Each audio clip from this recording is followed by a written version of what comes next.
Hello दोस्तों, नमस्ते, प्रणाम। आप लोग कैसे हैं? मैं अपने यूट्यूब चैनल में आप लोग का स्वागत करती हूं और मेरे चैनल का नाम है ऑफिशियल रीता देवी गीत।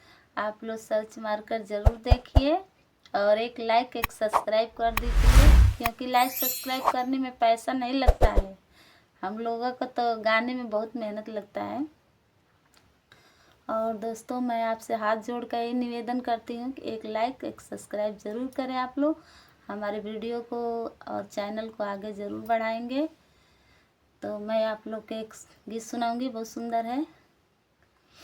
ससुरारिये में पियावा करेला नौकरी, ससुरारिये में पियावा करेला नौकरी, करेला नौकरी हो करेला नौकरी, ससुरारिये में पियावा करेला नौकरी, ससुरारिये में पियावा करेला नौकरी। साँझ सुबेरे पिया बरतन माजे, साँझ सुबेरे पिया बरतन माजे, बरतन माजे हो बरतन माजे।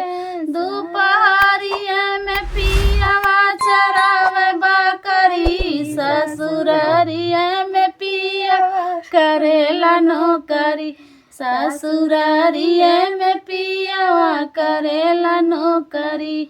साँझ सुबेरे पिया झाड़ू लगावे, साँझ सुबेरे पिया झाड़ू लगावे, झाड़ू लगावे हो झाड़ू लगावे।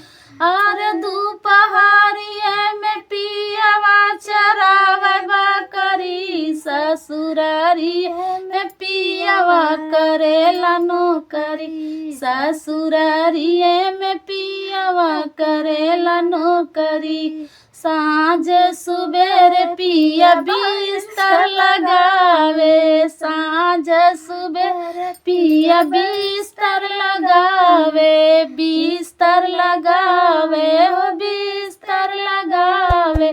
दोपहरिया में पियावा चरावे बकरी, ससुरारिये में पिया करेला नौकरी, ससुरारिये में पियावा करेला नौकरी।